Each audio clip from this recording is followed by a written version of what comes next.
I'm Sister Pulmonary Resuscitation II, in honour of a nun who's gone before. I'm one of the Sisters of the Order of Perpetual Indulgence in Australia, based in the Sydney House, although I no longer live in Sydney. I'm at a rural retreat called Goat Hill, and we're a convent on our own. But we do speak to the Sydney House regularly and participate in matters down there and manifest whenever we have the opportunity.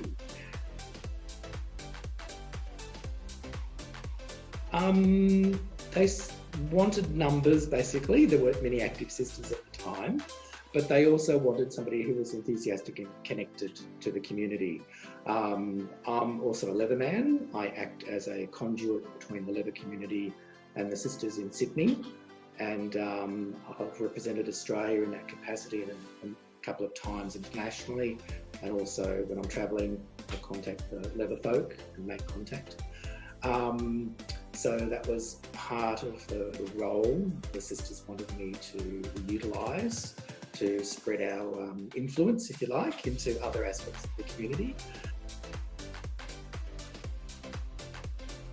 In another life, I am a nurse, have been for many, many years, and it's something I have actually done, in a professional way, and I wanted to honour a nurse and recognise a nurse from the quilt, the AIDS quilt who had gone before, and I thought, and also the pun on the name, Cardiopulmonary Resuscitation II, links back to some religious beliefs about the second coming, that sort of thing. So I thought that the pun and the honour went together really well.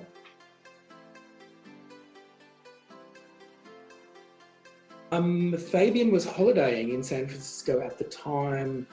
I'm not sure it was the first manifestation, but just shortly after the first manifestation, and spent time with the founders of the order, and wanted to bring it back to Australia, and it took him about a year to get things together to manifest as Mother Abyss. He didn't use Mother Abyss initially. His name was different, but I can't remember what it was. And then he went ahead, and we had a series of, we've had quite a large number of sisters through the Sydney House over the years, and you can see our website, we've got many names there. Some of who have left us, but yeah. The Sydney House was originally founded in 1989 by Fabian Lasciavo, Mother Abyss, and we're now heading into our 40th anniversary next year. So sorry, 1991 that will be. And I've completely got my dates mixed up, thank you. Somebody's talking. Unfortunately, my computer blew up today, so all my reference material that I had ready was not there. I've been involved with the house since about 1990, when I was invited in by Fabian, Mother Abyss, and I was fairly inactive until 2002, when Gay Games came to Sydney, and at the time the Sydney House hosted conclave. So we were heavily involved in many activities at the time. We led the athletes onto the field and blessed the games, and we had several events for athletes, and we hosted athletes at our homes and billeted people, and we also had a social activity for them.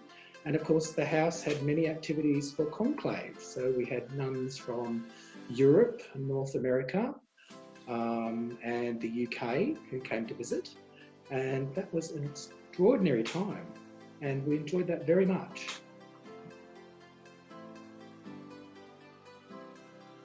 Active at the moment is probably Perth, the most isolated city in the world. Adelaide, they're moderately active, but they tend to keep to themselves a little bit. They do have a Facebook presence as well as do the Perth House.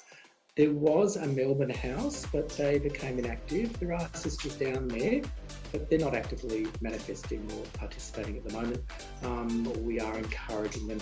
There is a novice in Melbourne who's trying to engage the house again, reactivate it. So that would be lovely if that happened.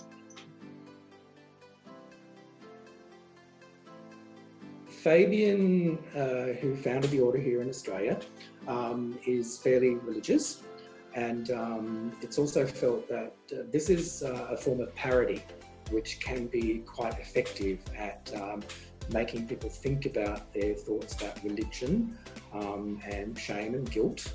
And it's very difficult to talk to a man dressed as a nun without having to think about one's religion, one's sexuality, one's gender perhaps.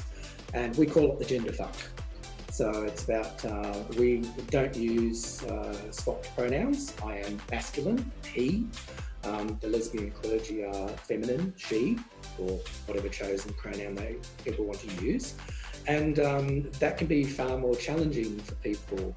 And to a certain extent, most of us feel, I feel anyway, to a certain extent, using makeup can be a barrier between engaging people on a more serious level about guilt and shame. And if you're performing as a character, it's very easy for them to engage in a light-hearted way without actually going deeper.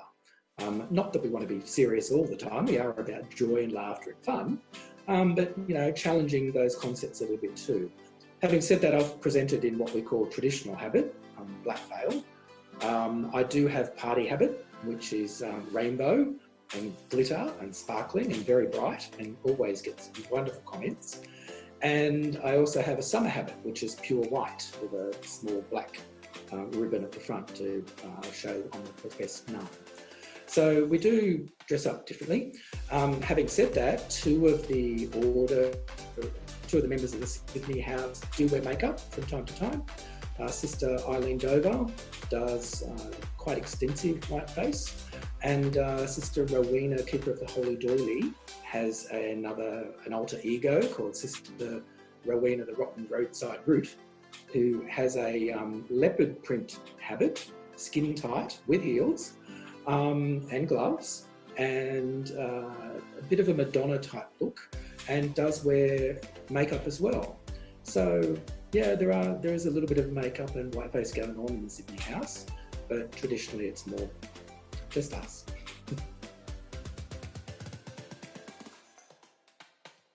We don't tend to participate in fundraising as such here because it's so well done by major groups such as ACON and BGF and other HIV and AIDS and gay and lesbian charities, that to encroach on that market here, because we're not as big as America, would probably not work well.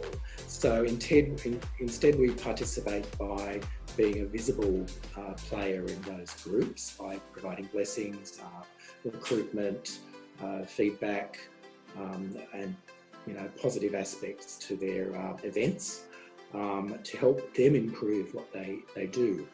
Over here, we're not incorporated. So the Sydney House made an active choice not to become an incorporated body. So we act as an anarchistic collective. So that puts another layer of fun into our existence, can I say? And it can prove challenging at times to engage people to get away from the guilt-free, anarchistic, non-committal attitude to actually getting down to get the work done. But yeah, we've made that active choice to not be in that structure. And we have done fundraising, and any money we do make, we do give back to HIV charities.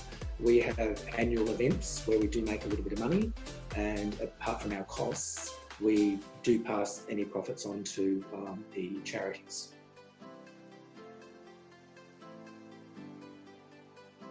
I'm trying to think back to who else we had in the order from a gender disparate. Yeah, we're predominantly gay men right across Australia.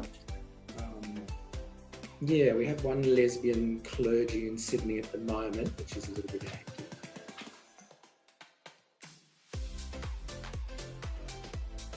We have diversity here, definitely. but not just in terms of gender or identity. We have Buddhist, we have Catholic, we have most of us are atheists or secular humanists. The Perth house, well, the Sydney house originally had a straight woman who identified as a gay male nun. Sister Majestica de Regina used to go out dressed pretty much the way I am, except with a stick-on handlebar moustache, and identified as a gay man when manifesting. So that was a really good gender fuck too, that people had trouble getting their heads around Sister then. We also have cardinals here. Cardinals are female clergy. We have saints. My partner, Web Dog, is a saint. One of our historians who helps us with our history walks has just been made a saint. Just trying to think what else we got. We don't really have guards much here. We have hangers-on and groupies, but most of our active members are nuns or clergy or mothers of the house. The Adelaide house uses a quite strict dress. They're black in winter and white in summer. Perth house are generally traditional habit, and they have a large black swan on their scapula too, which is the state bird of Western Australia. Reminding people of, there's the ability to have joy in your life. You shouldn't be guilty about your sexuality or your lifestyle as such. And listening to other people who want to put shame or guilt on you is just not worthwhile. And being able to do that from the double barrel of being a cisgender leather man, I think has a little bit more impact as well.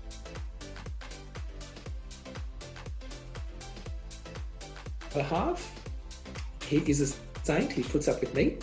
Been together for 20 years now.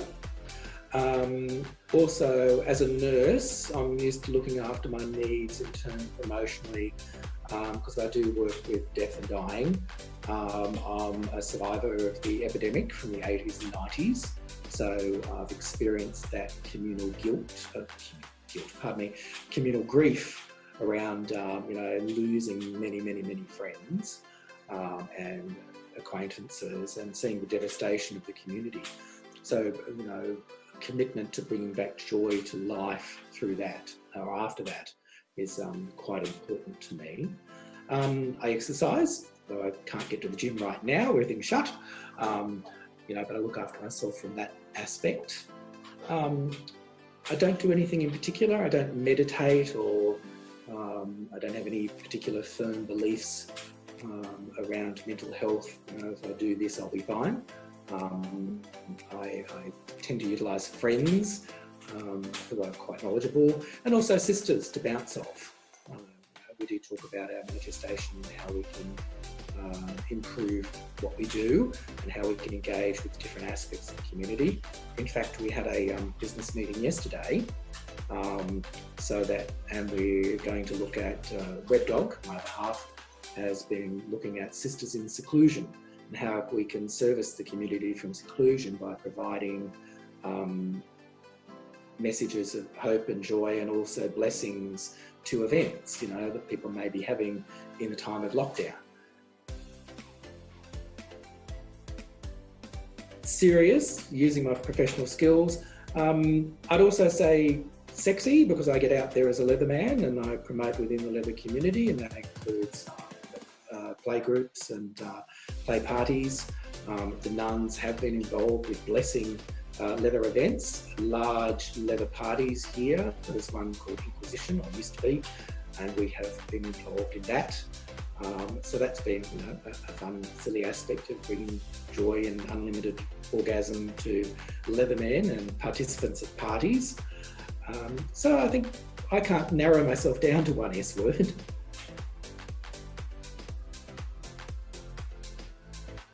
It's not all beer and skittles.